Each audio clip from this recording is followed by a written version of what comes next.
మే 6వ తేదీలోపు మొక్కలు కొనుగోలు చేయకపోతే రైతులు ఎమ్మెల్యే క్యాంప్ ఆఫీసులు ముట్టడిస్తారని ఎమ్మెల్యే పల్లా రాజేశ్వరరెడ్డి, మాజీ మంత్రి ఎర్రబెల్లి దయాకర్ అన్నారు. వరంగల్ ఎనిమమ్మల వ్యవసాయ మార్కెట్ను బీఆర్ఎస్ నాయకులు సందర్శించి మొక్కజొన్న రైతుల సమస్యలను అడిగి తెలుసుకున్నారు. రైతులు తీవ్ర నిరాశతో ఉన్నారని, 20 రోజులు గడుస్తున్నా మొక్కజొన్న కొనే పరిస్థితి లేదని, ఇది పూర్తిగా ప్రభుత్వ వైఫల్యమని, రైతులు మార్కెట్లో ఇబ్బందులు పడుతుంటే కనీసం అధికారులు కానీ ప్రజాప్రతినిధులు కానీ పట్టించుకునే పరిస్థితి లేదని, 3 సంవత్సరాల క్రితం రాహుల్ గాంధీ మే 6వ తేదీన రైతు డిక్లరేషన్ పేరిట మోసం చేశారని, రైతులకు 38 కోట్ల రుణమాఫీకి గాను 18 కోట్లు మాత్రమే రుణమాఫీ చేశారని, రైతు ముందు ఊసేలేదని, రాష్ట్ర వ్యాప్తంగా 15 లక్షల ఎకరాల్లో రైతులు మొక్కజొన్న సాగు చేస్తే రైతులు పండించిన పంటను కొనలేని పరిస్థితిలో ప్రభుత్వం ఉందని, ఒక్కొక్క రైతు మార్కెట్లో 20 నుండి 25 రోజులకు వేచి చూడాల్సిన పరిస్థితి ఉందని, ప్రభుత్వానికి ముందస్తు ప్రణాళిక లేకరే గన్ని సంచులు రైతులకు అందించడంలో విఫలమయ్యారని, నామమాత్ర కొనుగోలు కేంద్రాలు ఏర్పాటు చేయడంతో రైతులు ఇబ్బందులు పడాల్సిన పరిస్థితి వస్తుందని, గత బీఆర్ఎస్ ప్రభుత్వంలో రైతులు పండించిన పంటను కొనేందుకు ఎక్కడికక్కడ కొనుగోలు కేంద్రాలు ఏర్పాటు చేశామని, కానీ ఈ ప్రభుత్వం రైతులను ఆదుకోవడంలో పూర్తిగా విఫలమైందని అన్నారు.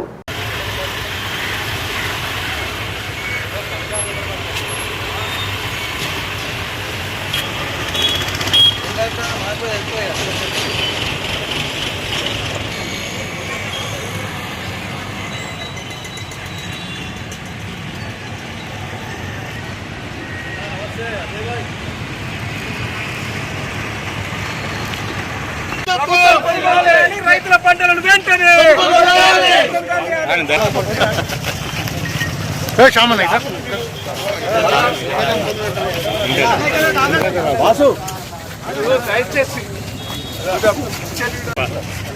తెలంగాణ నాయకత్వం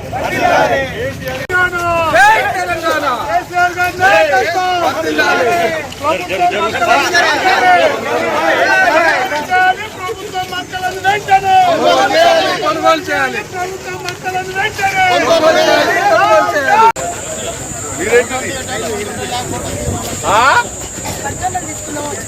ఎట్లా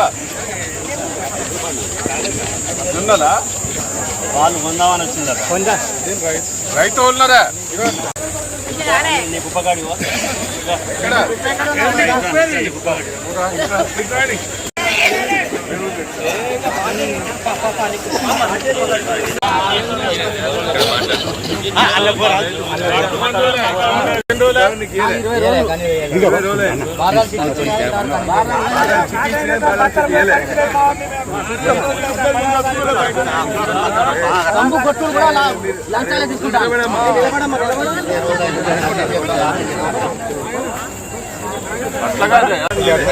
నవాబు నవాబు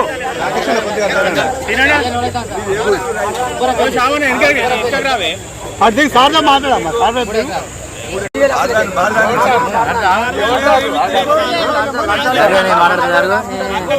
రాష్ట్ర వ్యాప్తంగా మక్కల కొనుగోలు కానీ వరి ధాన్యం కొనుగోలులో చాలా రైతులు ఇబ్బందులు ఎదుర్కొంటున్నారు. అది రాష్ట్ర వ్యాప్తంగా ఉండే ప్రతి రైతు కూడా ఇవాళ టీఆర్ఎస్ పార్టీ నాయకులకు కానీ కార్యకర్తలకు కానీ లేకపోతే మాజీ ఎమ్మెల్యేలకు కానీ నాయకులను అందరూ అడుగుతున్నారు.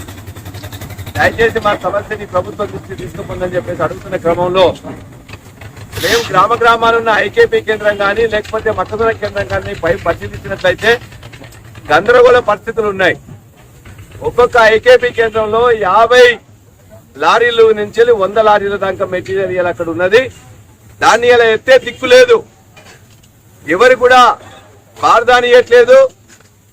బార్దాని ఇచ్చిన దగ్గర లారీలు ఇవ్వట్లేదు. లారీలు ఇచ్చిన దగ్గర ఎత్తట్లేదు. ఎత్తిన దగ్గర దించట్లేదు. ఇది రాష్ట్ర వ్యాప్తంగా ఉన్న ప్రతి ఐకేపీ కేంద్రంలో, పిఎస్సిసిఎస్ సెంటర్ లో, అన్ని ధాన్య సేకరణ కేంద్రాల్లో అదే పరిస్థితి. మొక్కజొన్న కేంద్రాల గురించి మరీ అధ్వానం పరిస్థితి. ఇలా మొక్కజొన్న కేంద్రాలు నేను ఒక జనగాంలో చూసినట్లయితే 2 కేంద్రాలు పెట్టిండ్రు. ఒకటి చేరియాల్లో, రెండోది యశ్వంతాపూర్ లో. ఈ 2 చోట్ల కూడా ఇప్పటిదాకా కూడా ఒక లారీ ఎత్తలే. అదే విషయం అన్ని నియోజకవర్గాల్లో ఉమ్మడి వరంగల్ జిల్లాలో చూస్తే ఎక్కడ కూడా అదే పరిస్థితి ఉన్నది. ఒకటి నువ్వు కేంద్రాలే ఓపెన్ చేయలే, 2 కేంద్రాలు ఓపెన్ చేసిన దగ్గర ఇంతవరకు గన్ని ఇవ్వట్లేదు, ఇచ్చిన దగ్గర లారీలు ఎత్తట్లేదు. సరే ఆ సక్కదనం అట్లుంది కదా. అత్యంత పెద్ద కేంద్రం ఇవాళ ఎనుమాముల మార్కెట్ అని చెప్పేసి ఇక్కడికి వస్తే రైతన్నలు అరికోసపడతా ఉన్నారు. నెల రోజుల నుంచి తీసుకొచ్చిన వాళ్ళు ఇక్కడికి 20 రోజులు 25 రోజులు అయింది. ఒక్కొక్క రైతు ఇక్కడ తీసుకొచ్చి వాళ్ళకు గన్ని ఇవ్వరు. గన్ని లేదని చెప్తున్నాడు మార్కెట్ అధికారి, మా దగ్గర గన్ని లేదని చెప్తున్నాడు.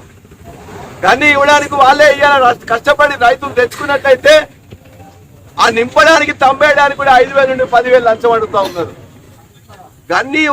గన్ని తెచ్చుకొని తమ్మింప్రజన్ దగ్గర పైసలు ఇచ్చి కాంటా అయిన తర్వాత కూడా మాది బాధ్యత కాదు, వర్షం పడితే మీదే బాధ్యత అని చెప్పేసి మార్కెట్ అధికారులు కానీ, వ్యవసాయ అధికారులు కానీ, మార్కెటింగ్ అధికారులు కానీ తప్పించుకుంటున్నారు. 6వ తారీఖు నాడు రాహుల్ గాంధీ గారు మీటింగ్ పెట్టి 3 సంవత్సరాలు అవుతున్నది. రాహుల్ గాంధీ గారు మీటింగ్ పెట్టి వారు హామీలు ఇచ్చారు. మీరు ప్రెస్ మీడియాల ముందటనే సాక్ష్యం. 6 గ్యారంటీల హామీలు ఇచ్చారు, ఎన్నో హామీలు ఇచ్చారు. రైతుల కోసం కూడా చాలా హామీలు ఇచ్చారు. 6 గ్యారంటీ ఇక్కడనే అనౌన్స్ చేశారు రేవంత్ రెడ్డి గారు కానీ వాళ్ళందరూ కానీ. రైతు డిక్లరేషన్. దయచేసి నేను ఒకటే రిక్వెస్ట్ చేస్తున్నా ప్రెస్ మీడియా మిత్రులకు, 6వ తారీఖు ఇచ్చి 3 సంవత్సరాలు అవుతున్నది. 3 సంవత్సరాలల్లా ఒక్కటైనా ఇంప్లిమెంట్ చేశారా అనేది మేము డిమాండ్ చేస్తున్నాం. 6వ తారీఖు నాడు రైతు సదస్సు ఏర్పాటు చేశాం. నేను ఒక్కటే ఈ ప్రభుత్వాన్ని డిమాండ్ చేస్తున్నా, రుణమాఫీ సరి కాలే. అది 38 కోట్లయితే 38,000 కోట్లయితే 18,000 కోట్లు చేసిండ్రు, దాన్ని ఆఫ్ చేశారు. రైతు బంధు 3 సార్లు ఎగ్గొట్టావు, బోనస్ 2 సార్లు ఎగ్గొట్టావు. బోనస్ అన్నిటికి ఇస్తాను, మక్కలకి ఇస్తా, పెసర్లకి ఇస్తా, పత్తికి ఇస్తాను, అక్కడ సన్న ఓట్లను దాన్ని కూడా ఎగ్గొట్టావు. రైతు బంధు ఎగ్గొట్టావు. ఇవాళ మక్కలు రాష్ట్ర వ్యాప్తంగా 15 లక్షల ఎకరాలు వేస్తే మీరు కొనుగోలు లేరు. దాదాపు 60% 1800-1850కి కావాలని వీళ్ళు చేస్తున్నారు. మరి నువ్వేమిస్తావు చెప్పు. మేము డిమాండ్ చేస్తున్నాం. 6వ తారీఖు నాడు పెద్ద ఎత్తున రైతు సదస్సు ఏర్పాటు చేశాం. మార్కెట్ల రైతుల బాధ కూడా విన్నాం. మార్కెట్ వాళ్లకు రాష్ట్ర ప్రభుత్వానికి వార్నింగ్ ఇస్తున్నాం. ఈ 5-6 రోజులలో కొనకపోతే కొనుడే కాదు, ఎమ్మెల్యేలు, మంత్రులు ప్రతి మార్కెట్ ఆఫీసు పోవాలి, కొనుగోలు సెంటర్లకు పోవాలి. రాష్ట్ర వ్యాప్తంగా ఎమ్మెల్యేలు, మంత్రులు కూడా అటెండ్ కావాలి. రైతుల బాధ వినాలి, విని సాల్వ్ చేయాలి. మీరు పోకపోతే మీ ఆఫీసులా, మీ క్యాంప్ ఆఫీసు, మీ ఆఫీసుకు రైతులు ముట్టడిస్తారని కూడా ఈ సందర్భంగా మేము వార్నింగ్ ఇస్తున్నాం. అది 6వ తారీఖు లోపల మీరు పనిచేయాలి. 6 తర్వాత కూడా మొత్తం కొనకపోతే రాష్ట్ర వ్యాప్తంగా విజృంభిస్తాం. రైతులు గోస పడుతున్నారు, రైతులు ఆవేదన పడుతున్నారు. ఇప్పటికైనా రేవంత్ రెడ్డి గారు దయచేసి బుద్ధి తెచ్చుకొని కొనుగోలు సెంటర్లు ఇమ్మీడియట్లీ ఎక్కువ పెంచాలి, కొనే ఏర్పాటు చేయాలి, ట్రాన్స్పోర్ట్ ఏర్పాటు చేయాలి, గన్ని బ్యాగ్స్ ఏర్పాటు చేయాలి, గోదాములు ఏర్పాటు చేయాలనేది మా డిమాండ్ చేస్తున్నాం.